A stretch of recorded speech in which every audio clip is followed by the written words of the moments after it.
Bakit palaging nagtitiis sa katahimikan ang Taurus at nanalo pa rin? Nais mo na bang malaman kung bakit ang ilang tao ay tahimik na pasan ang bigat ng mundo, ngunit tila hindi kailanman nabibigo? Iyan ang Taurus.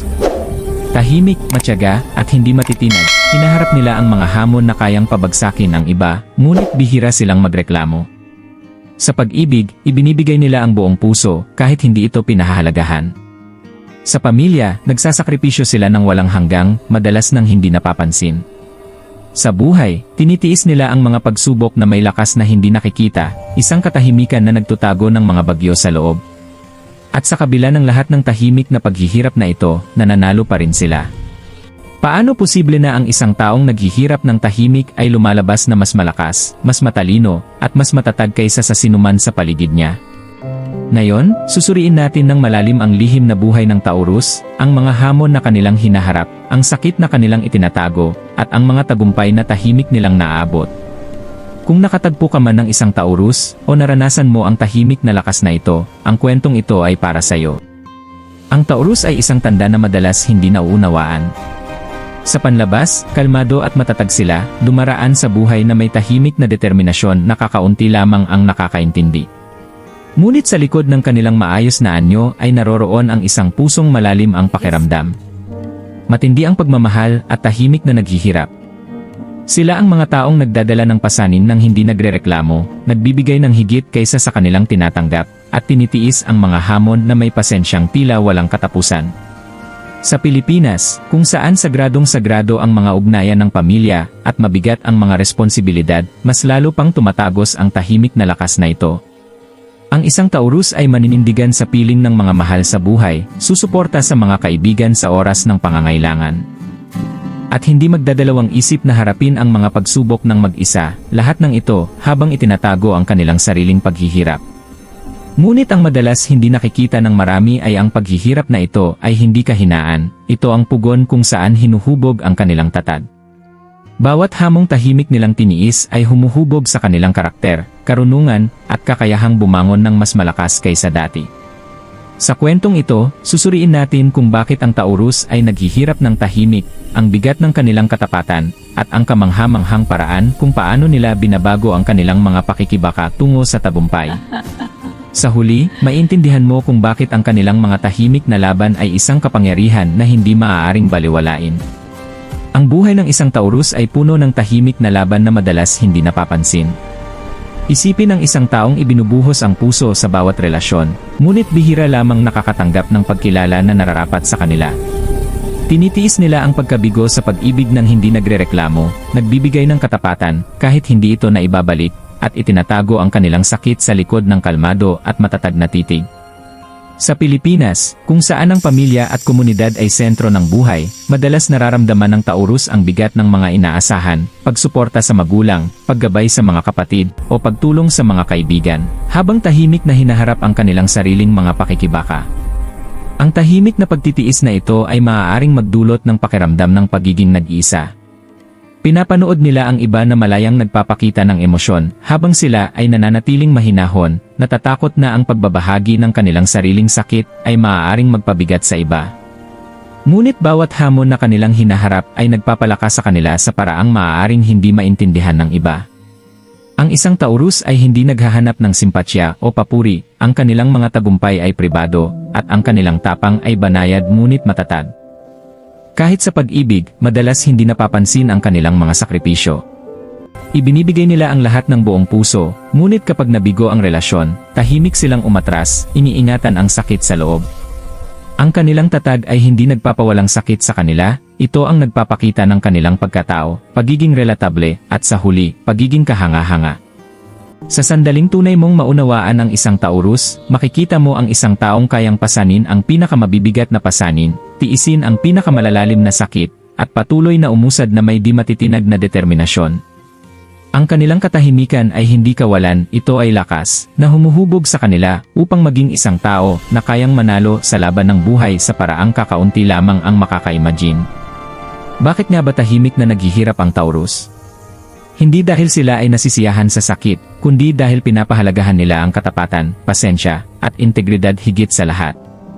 Malalim ang damdamin ng isang Taurus, ngunit bihira nilang ipahayag ang bawat emosyon ng malakas. Naiintindihan nila na may mga laban na kailangang harapin ng mag-isa, na ang tunay na lakas ay hinuhubog ng tahimik, at na ang tunay na tagumpay ay hindi nangangailangan ng tagapanood.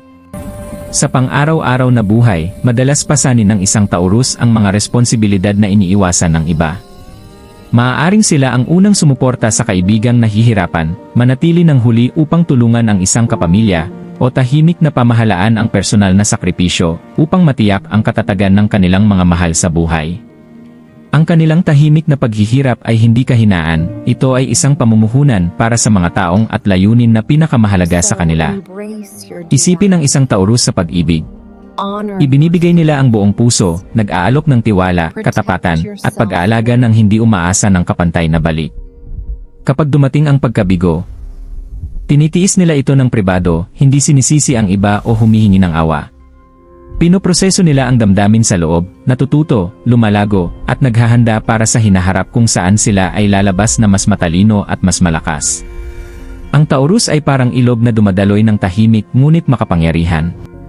Sa ibabaw, maaaring mukhang kalmado at maliit, ngunit sa ilalim, ang agos ay malakas, matatag, at hindi mapipigilan. Bawat hamon, bawat tahimik na pakikibaka ay nagbibigay ilalim sa kanilang karakter at tatag sa kanilang espiritu. Hindi nila kailangang ipahayag ang kanilang mga laban, ang resulta ang siyang nagsasalita para sa kanila. Sa Pilipinas, ang tahimik na lakas na ito ay tumatagos ng malalim. Maraming Pilipino ang pinapahalagahan ng pamilya, respeto, at pagtitiyaga, mga katangiang taglay din ng Taurus. Ang kanilang mga tahimik na tagumpay ay sumasalamin sa paghanga ng kultura sa pagtitiis ng hirap ng may dignidad. Sa huli, malinaw ang mensahe, ang Taurus ay naghihirap, ngunit ginagawa nila ito ng may layunin. Bawat tahimik na pakikibaka ay humuhubog sa kanila, nagpapanday sa kanilang karakter, at naghahanda sa kanila upang manalo sa paraang matatag, makabuluhan, at nakaka-inspire. Ang kanilang kwento ay nagpapaalala sa atin na ang lakas ay hindi laging malakas pakinggan, minsan, ang tahimik na determinasyon ang nagdadala ng pinakamatinding kapangyarihan. At dito nagaganap ang kababalaghan, kung saan ang tahimik na paghihirap ng isang Taurus ay nagiging tagumpay. Ang parehong pasensya at pagtitiyaga na nagpapakita sa kanila na tahimik o mahiyain ay ang mga kasangkapan na bumubuo sa kanilang sukdulang lakas. Bawat paghihirap na tahimik nilang tiniis ay nagiging hakbang patungo sa paglago, karunungan, at tagumpay. Ang Taurus ay hindi naghahanap ng pagkilala o agarang gantimpala. Sa halip, nakatuon sila sa pangmatagalang layunin sa mga taong kanilang mahal. At sa paglikha ng katatagan sa isang mundong madalas pakiramdam ay magulo. Ang kanilang mga tagumpay ay dahan-dahan, matatag, at makabuluhan, binuo mula sa tatag, pagpupursige, at pagtanggi sa pagsuko, kahit na mahirap ang landas. Sa konteksto ng mga Pilipino, ito ay tumutunog ng malakas.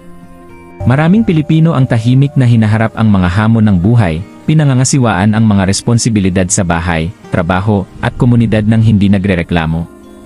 Ang Taurus ay sumasalamin sa tahimik na kabayanihan na ito, nagsasakripisyo ngayon para sa mas magandang bukas, tinitiis ng pribado, at nakakamit ng tagumpay sa paraang nag-iwan ng pangmatagalang epekto.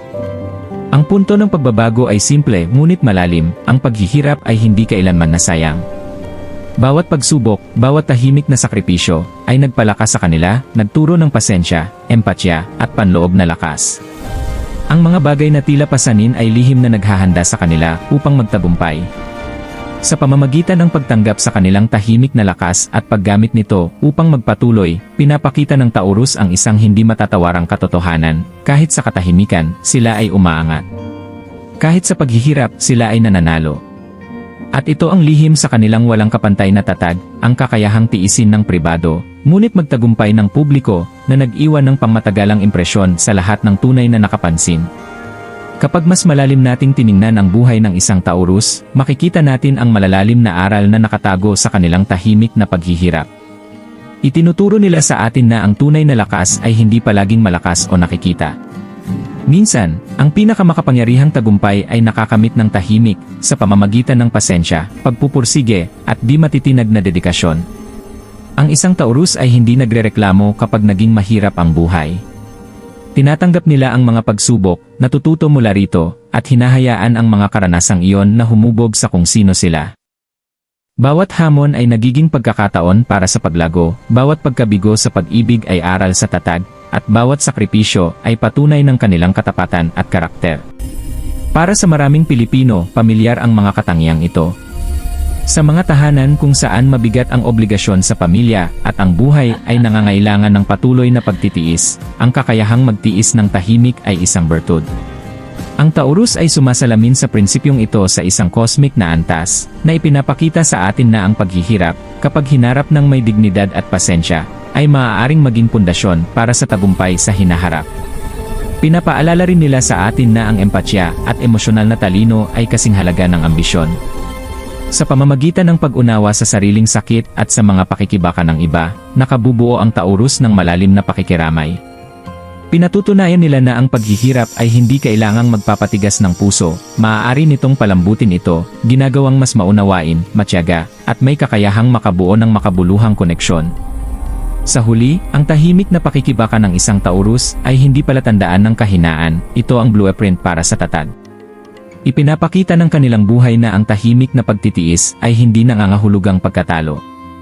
Sa halip, ito ay paghahanda, pagkatuto, at paglago, upang kapag dumating ang tamang panahon, ang tagumpay ay tiyak. Sa bawat tahimik na laban, nag-iwan ang isang Taurus ng marka ng lakas, karunungan, at di matitinag na tapang na nagbibigay inspirasyon sa lahat ng nasa paligid nila. Kahit sa gitna ng tahimik na paghihirap, may pag-asa. Ipinapaalala ng Taurus sa atin na ang pagtitiis ay hindi lamang tungkol sa pag-survive, ito ay tungkol sa paglakas at pag-ingat ng karunungan sa bawat hamon. Ipinapakita ng kanilang tahimik na lakas na ang paggaling ay hindi laging nangangailangan ng malalakas na pahayag o nakikitang tagumpay. Minsan, nagsisimula ito sa loob, sa mga tahimik na sandali kung saan nagtatagpo ang pagmumuni-muni at tatag. Napakalakas ng mensaheng ito. Maaaring pakiramdam na labis ang bigat ng buhay, at hindi palaging napapansin ng mundo ang mga sakripisyong ginagawa natin. Ngunit tulad ng Taurus, ang mga taong matyagang nagtitiis ay inihahanda ang kanilang sarili para sa pangmatagalang tagumpay at panloob na kapayapaan.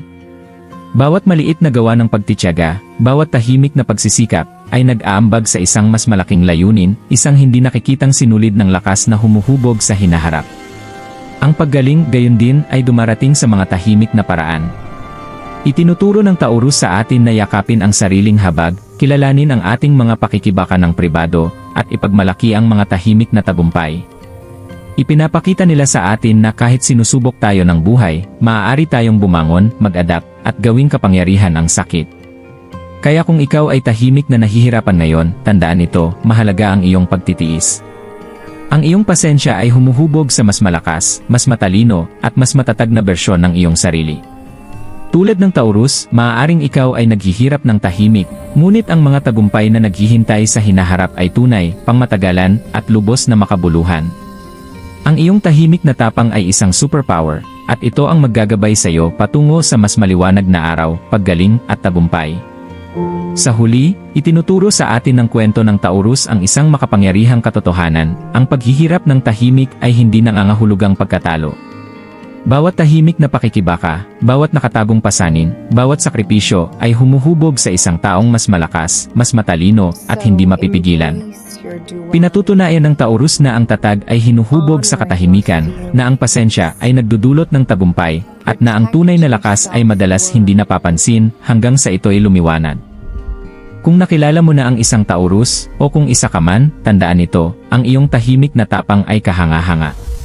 Mahalaga ang iyong pagtitiis, napakahalaga ng iyong katapatan, at ang iyong mga tagumpay, kahit minsan ay hindi nakikita, ay may kahulugang lampas sa masukat.